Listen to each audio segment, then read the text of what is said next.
ನಾನು Sushma veg wonders ಚಾನಲ್ಗೆ ಸ್ವಾಗತ ಸುಸ್ವಾಗತ. ಫ್ರೆಂಡ್ಸ್, ಇವತ್ತು ನಾನು ನಿಮಗೆ ತುಂಬ ಟೇಸ್ಟಿಯಾಗಿರುವಂಥ ಮೂಲಂಗಿ ಪರೋಟಾನ ಹೇಗೆ ಮಾಡೋದು ಅಂತ ತೋರಿಸ್ಕೊಡ್ತಾ ಇದ್ದೀನಿ. ಮಾಮೂಲಾಗಿ ನಾವು ಮೂಲಂಗಿ ಪರೋಟ ಮಾಡುವಾಗ ಅದೊಂಥರ ನೀರಾಗಿಬಿಡುತ್ತೆ ಅಲ್ವಾ. ಸೊ ಒಂದು ಡಿಫ್ರೆಂಟ್ ಆಗಿರುವಂಥ ಟೆಕ್ನಿಕನ್ನು ಯೂಸ್ ಮಾಡಿಕೊಂಡು ನಿಮಗೆ ಮೂಲಂಗಿ ಪರೋಟನ ತೋರಿಸ್ಕೊಡ್ತಾ ಇದ್ದೀನಿ. ಯಾರು ಎಲ್ಲೂ ಸ್ಕಿಪ್ ಮಾಡ್ಕೊಳ್ದೆ ಎಂಡ್ವರೆಗೂ ನೋಡ್ಕೊಳ್ತಾ ಹೋಗೋಣ. ಹಾಗೆ ಈ ಪರಾಟ ಜೊತೆಗೆ ಸಖತ್ ಟೇಸ್ಟಿಯಾಗಿರುವಂಥ ಒಂದು ಟೊಮೆಟೊ ಚಟ್ನಿ, ದಿಢೀರಾಗಿ ಮಾಡುವಂಥ ಒಳ್ಳೆ ಸ್ಪೈಸಿ ಚಟ್ನಿನ ಹೇಳ್ಕೊಡ್ತಾ ಇದ್ದೀನಿ. ಸೊ ಹಾಗಾದರೆ ನೋಡ್ತಾ ಹೋಗೋಣವಾ. ಫಸ್ಟ್ ನೋಡಿ, ನಾನೊಂದು ಬೌಲ್ಗೆ 2 ಕಪ್ ಆಗುವಷ್ಟು ಗೋಧಿ ಹಿಟ್ಟನ್ನು ಹಾಕ್ಕೊಳ್ತಾ ಇದ್ದೀನಿ. ಹಾಗೆ ರುಚಿಗೆ ತಕ್ಕಷ್ಟು ಉಪ್ಪನ್ನು ಹಾಕ್ಕೊಳ್ತಾ ಇದ್ದೀನಿ. ನಿಮಗೆ ಬೇಕು ಅಂದರೆ ಒಂದು ಸ್ವಲ್ಪ ಕಡಲೆ ಹಿಟ್ಟು ಅಂದರೆ 1-2 ರಿಂದ 3 ಚಮಚದಷ್ಟು ಕಡಲೆ ಹಿಟ್ಟನ್ನು ಹಾಕ್ಕೊಳ್ಬೋದು. ಆಮೇಲೆ ನೋಡಿ, ಉಪ್ಪು ಮತ್ತು ಗೋಧಿ ಹಿಟ್ಟನ್ನು ಚೆನ್ನಾಗಿ ಮಿಕ್ಸ್ ಮಾಡ್ಕೊಂಡಾದ್ಮೇಲೆ ಇದಕ್ಕೆ ಒಂದು ಸ್ವಲ್ಪನೇ ನೀರನ್ನು ಹಾಕ್ಕೊಳ್ತಾ ಈ ಹಿಟ್ಟನ್ನು ಕಲಿಸ್ಕೊಳ್ತಾ ಇದ್ದೀನಿ.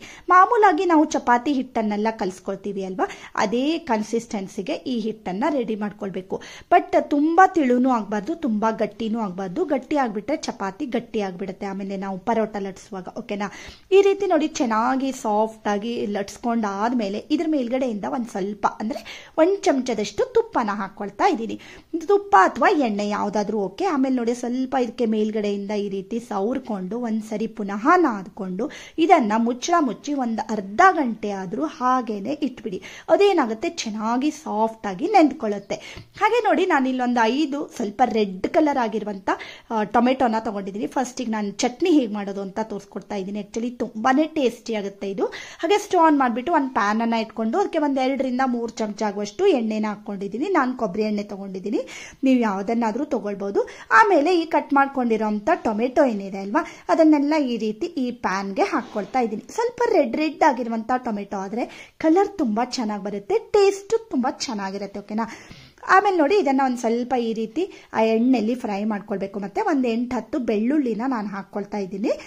ನೀವು ಒಂದು ಸ್ವಲ್ಪ ಟೊಮೆಟೊ ಬೆಂದ ಮೇಲೆ ಕೂಡ ಹಾಕ್ಕೊಳ್ಬೋದು, ಇಲ್ಲಾಂದರೆ ಈಗ ಕೂಡ ಹಾಕ್ಕೊಳ್ಬೋದು. ಈ ರೀತಿ ನೋಡಿ ಚೆನ್ನಾಗಿ ಇದನ್ನು ಪ್ಯಾನಲ್ಲಿ ಬೇಯಿಸ್ಕೊಳ್ಬೇಕು. ಮತ್ತು ಒಂದು ಸ್ವಲ್ಪ ಹಸಿಮೆಣಸನ್ನು ಹಾಕ್ಕೊಂಡಿದ್ದೀನಿ. ಹಸಿಮೆಣಸನ್ನು ನೀವು ಆಮೇಲೆ ಕೂಡ ಹಾಕ್ಕೊಳ್ಬೋದು, ಇಲ್ಲಾಂದರೆ ಇದ್ರ ಜೊತೆಗೇನೆ ಇದ್ದರೆ ಫ್ಲೇವರ್ ತುಂಬ ಚೆನ್ನಾಗಿ ಬರುತ್ತೆ ಅಂದ್ಬಿಟ್ಟು ನಾನು ಈ ರೀತಿ ಹಾಕ್ಕೊಂಡಿದ್ದೀನಿ. ಈ ರೀತಿ ಅದೆಲ್ಲ ಬಾಡುತ್ತೆ ಅಲ್ವಾ, ಅಷ್ಟರವರೆಗೆ ಒಂದು ಸ್ವಲ್ಪ ಈ ರೀತಿ ಬಾಡಿಸ್ಕೊಂಡು ಇದನ್ನು ತೆಗೆದಿಟ್ಕೊಳ್ಬೇಕಾಗುತ್ತೆ. ತುಂಬ ಅದು ಬೇಯೋದು ಕೂಡ ಬೇಡ. ಈ ರೀತಿ ಅದಕ್ಕೆ ನಾನು ತೋರಿಸ್ತಾ ಇದ್ದೀನಿ ಅಲ್ವಾ. ಇಷ್ಟ ಆದಮೇಲೆ ಇದನ್ನು ತೆಗೆದು ತಣ್ಣಗಾಗೋಕೆ ಇಟ್ಕೊಳ್ಳಿ. ಆಮೇಲೆ ನೋಡಿ, ಈ ಟೊಮೆಟೊ ಈಗ ತಣ್ಣಗಾಗಿದೆ ಅಲ್ವಾ, ಇದನ್ನು ಒಂದು ಮಿಕ್ಸರ್ ಜಾರ್ಗೆ ಹಾಕ್ಕೊಂಡಿದ್ದೀನಿ. ಆಗಲೇ ಫ್ರೈ ಮಾಡ್ಕೊಂಡಿರೋಂಥ ಬೆಳ್ಳುಳ್ಳಿ ಹಾಕ್ಕೊಂಡಿದ್ದೀನಿ. ಮತ್ತು 1-2 ಚಮಚದಷ್ಟು ನಿಮಗೆ ಖಾರಕ್ಕೆ ಎಷ್ಟು ಬೇಕು ಅಂತ ನೋಡಿಕೊಂಡು ಮೆಣಸಿನ ಪುಡಿನ ಹಾಕ್ಕೊಂಡು ಇದನ್ನು ಮಿಕ್ಸರ್ಗೆ ಹಾಕಿ ನೈಸಾಗಿ ರುಬ್ಕೊಂಡು ಬರೋಣ. ನೀರು ಏನನ್ನು ಹಾಕ್ದೇನೆ ಈ ರೀತಿ ರುಬ್ಕೊಂಡು ಒಂದು ಬೌಲ್ಗೆ ಹಾಕ್ಕೊಂಡಿದ್ದೀನಿ. ಓಕೆನಾ? ಆಮೇಲೆ ನೋಡಿ, ಇದಕ್ಕೆ ರುಚಿಗೆ ತಕ್ಕಷ್ಟು ಉಪ್ಪನ್ನು ಹಾಕ್ಕೊಳ್ತಾ ಇದ್ದೀನಿ. ಮತ್ತು 1 ಚಮಚ ಆಗುವಷ್ಟು ಲಿಂಬು ರಸನ ಹಾಕ್ಕೊಳ್ತಾ ಇದ್ದೀನಿ. ಮತ್ತು 1 ಈರುಳ್ಳಿನ ಚಿಕ್ಕದಾಗಿ ಹೆಚ್ಕೊಂಡು ಮಿಕ್ಸ್ ಮಾಡ್ಕೊಳ್ತಾ ಇದ್ದೀನಿ. ಹಾಗೆ ಒಂದು ಸ್ವಲ್ಪ ಹೆಚ್ಚಿಟ್ಕೊಂಡಿರೋಂಥ ಕೊತ್ತಂಬರಿ ಸೊಪ್ಪನ್ನು ಹಾಕ್ಕೊಂಡಿದ್ದೀನಿ. ಈಗ ನೋಡಿ, ಇದನ್ನು ಚೆನ್ನಾಗಿ ಮಿಕ್ಸ್ ಮಾಡ್ಕೊಳ್ಬೇಕು. ಆಹಾ, ಎಷ್ಟು ಟೇಸ್ಟಿಯಾಗಿರುತ್ತೆ, ಖಂಡಿತ ನೀವು ಊಹೆ ಮಾಡೋಕ್ಕೂ ಸಾಧ್ಯ ಇಲ್ಲ, ಅಷ್ಟು ಟೇಸ್ಟಿಯಾಗಿರುತ್ತೆ ಫ್ರೆಂಡ್ಸ್ ಇದು. ಹಾಗೆ ಇನ್ನೊಂದು ಸ್ಟೆಪ್ ಬಾಕಿ ಇದೆ. ಸ್ಟವ್ ಆನ್ ಮಾಡಿಬಿಟ್ಟು ಒಂದು ಚಿಕ್ಕ ಪ್ಯಾನನ್ನು ಇಟ್ಕೊಂಡಿದ್ದೀನಿ. ಅದಕ್ಕೀಗ 1-2 ಚಮಚ ಆಗುವಷ್ಟು ಕೊಬ್ಬರಿ ಎಣ್ಣೆ, ಹಾಗೆ 1 ಚಮಚ ಆಗುವಷ್ಟು ಸಾಸಿವೆ, ಒಂದು ಸ್ವಲ್ಪ ಕರಿಬೇವಿನ ಸೊಪ್ಪು ಮತ್ತು 1 ಹಸಿಮೆಣಸನ್ನು ಹಾಕ್ಕೊಂಡಿದ್ದೀನಿ ಫ್ಲೇವರ್ಗೋಸ್ಕರ. ಹಾಗೆ ಒಂದು ಸ್ವಲ್ಪ ಹಿಂಗನ್ನು ಹಾಕ್ಕೊಳ್ತಾ ಇದ್ದೀನಿ. ಇದನ್ನು ಒಂದು ಸ್ವಲ್ಪ ಚಟ್ಪಟ ಅಂತ ಸಿಡಿದು ರೆಡಿ ಆಗುತ್ತೆ ಅಲ್ವಾ, ಅಷ್ಟರವರೆಗೆ ಈ ಒಗ್ಗರಣೆನ ರೆಡಿ ಮಾಡಿಕೊಂಡು, ಈ ರೆಡಿ ಮಾಡ್ಕೊಂಡಿರೋ ಒಗ್ಗರಣೆನ ಈ ಟೊಮೆಟೊ ಚಟ್ನಿ ಅಂದರೆ ರೆಡಿ ಮಾಡ್ಕೊಂಡಿದ್ದೀವಿ ಅಲ್ವಾ, ಅದಕ್ಕೆ ಹಾಕ್ಕೊಂಡಿದ್ದೀನಿ. ಮತ್ತು ಮೇಲ್ಗಡೆಯಿಂದ ಪುನಃ ಒಂದು ಸ್ವಲ್ಪ ಈ ರೀತಿ ಕೊತ್ತಂಬರಿ ಸೊಪ್ಪು ಮತ್ತು ಒಂದು ಸ್ವಲ್ಪ ಚಿಕ್ಕದಾಗಿ ಹೆಚ್ಚಿಟ್ಕೊಂಡಿರೋಂಥ ಈರುಳ್ಳಿನ ಹಾಕ್ಕೊಂಡು ಒಗ್ಗರಣೆನ ಹಾಕಿ ಇದನ್ನು ಚೆನ್ನಾಗಿ ಮಿಕ್ಸ್ ಮಾಡ್ಕೊಳ್ಬೇಕು. ಆ್ಯಕ್ಚುಲಿ ತುಂಬಾ ಟೇಸ್ಟಿ ಆಗುತ್ತೆ. ಅದರಲ್ಲೂ ಪರಾಟಕ್ಕಂತರೂ ನೀವು ಹೇಳಿ ಮಾಡಿಸಿರೋ ಚಟ್ನಿ ಅಂತ ಹೇಳ್ಬೋದು. ಓಕೆನಾ? ಚಟ್ನಿ ರೆಡಿ ಆಯ್ತಲ್ವಾ.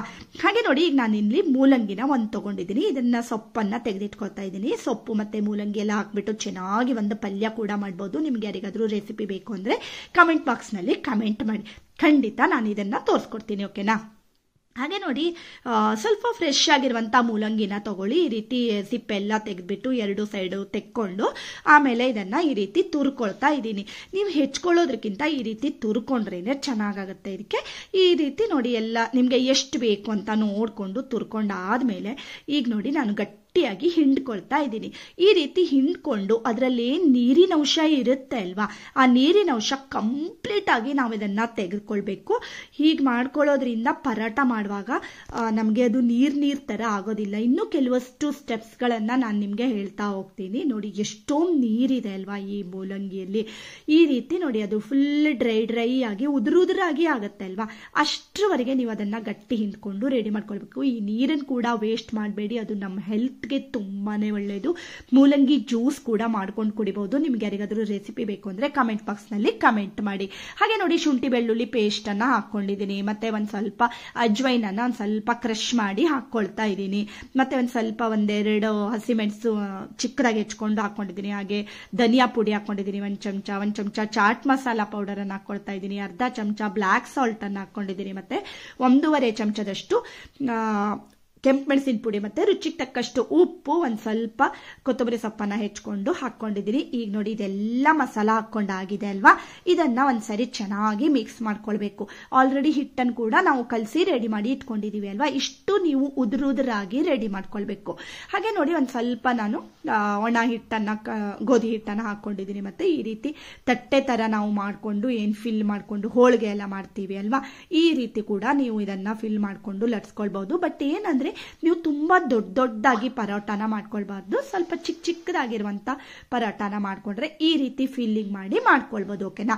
ಇಲ್ಲ ಅಂದ್ರೆ ಇನ್ನೊಂದು ಮೆಥಡ್ ಅನ್ನ ತೋರಿಸ್ಕೊಡ್ತಾ ಇದ್ದೀನಿ, ಯಾಕೆಂದ್ರೆ ಅದು ಆಲ್ರೆಡಿ ಎಲ್ರಿಗೂ ಗೊತ್ತಲ್ವಾ, ಅದಕ್ಕೋಸ್ಕರ ನಾನು ಪುನಃ ಎಲ್ಲ ಡೀಟೇಲ್ ಆಗಿ ತೋರಿಸ್ಕೊಡ್ತಾ ಇಲ್ಲ. ಬಟ್ ಈ ಸ್ಟೆಪ್ ತುಂಬಾ ಈಸಿಯಾಗಿ ನೀವು ಯಾವುದೇ ಪರಾಟ ಇರಲಿ ಈ ಸ್ಟೆಪ್ ಅನ್ನು ಕೂಡ ಮಾಡ್ಕೊಳ್ಬಹುದು ಈ ವಿಧಾನದಲ್ಲಿ. ಈಗ ನೋಡಿ ಒಂದ್ ಚಿಕ್ಕ ಉಂಡೆನ ಮಾಡ್ಕೊಂಡಿದ್ದೀನಿ ನಾನು. ಹಾಗೆ ನೋಡಿ ಒಂದ್ ಸ್ವಲ್ಪ ಹಿಟ್ಟನ್ನ ಹಾಕೊಂಡು ಈ ರೋಟಿ ತರ ಈ ಹಿಟ್ಟನ್ನ ಲಟ್ಸ್ಕೊಳ್ತಾ ಇದ್ದೀನಿ.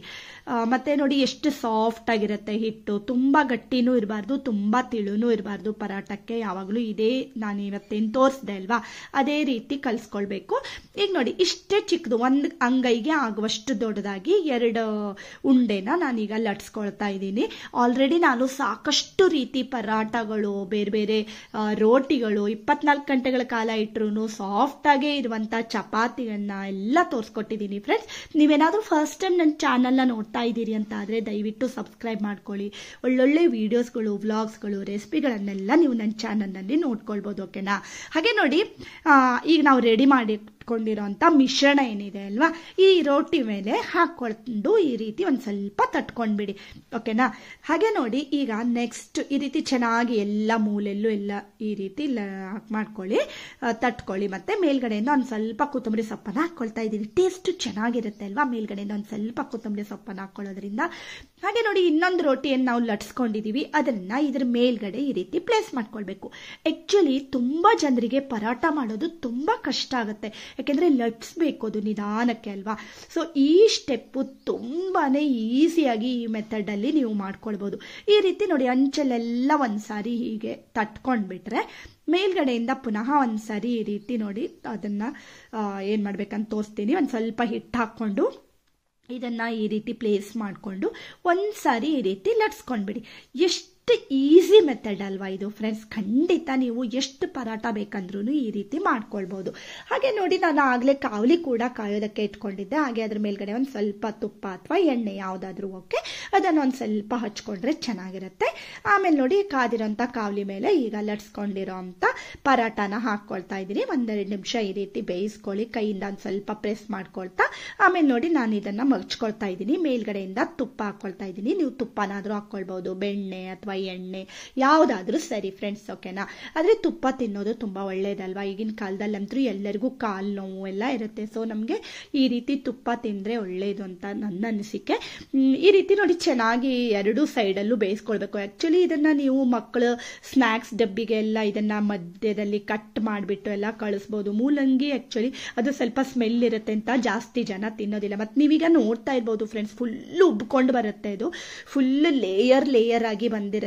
ಒಳಗಡೆ ಎಲ್ಲ ಫುಲ್ ಸಬ್ಜಿ, ಮೇಲ್ಗಡೆಯಿಂದ ಈ ರೀತಿ ಚೆನ್ನಾಗಿ ಕಲರ್ ಕೂಡ ಬಂದಿರುತ್ತೆ. ಮತ್ತೆ ಫುಲ್ ಉಬ್ಕೊಂಡು ಪದರಾಗಿ ಬಂದಿರುತ್ತೆ. ಓಕೆನಾ?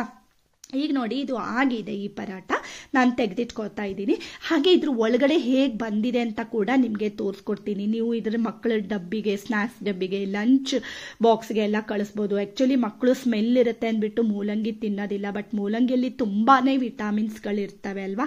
ಸೊ ಈ ರೀತಿ ಮಾಡಿಕೊಟ್ರೆ ಇದಕ್ಕೆ ಮೇಲ್ಗಡೆಯಿಂದ ಒಂದು ಸ್ವಲ್ಪ ಸಾಸ್ ಏನಾದರೂ ಹಾಕ್ಕೊಟ್ಬಿಡಿ, ಖಂಡಿತ ಇಷ್ಟಪಟ್ಕೊಂಡು ತಿಂತಾರೆ. ಅವ್ರಿಗೆ ಯಾವುದರಿಂದ ಮಾಡಿದ್ದಾರೆ ಅಂತಾನೆ ಗೊತ್ತಾಗೋದಿಲ್ಲ, ಯಾಕಂದ್ರೆ ಒಂದು ಸ್ವಲ್ಪ ಕೂಡ ಮೂಲಂಗಿ ಸ್ಮೆಲ್ಲು ಇದರಲ್ಲಿ ಇರೋದಿಲ್ಲ.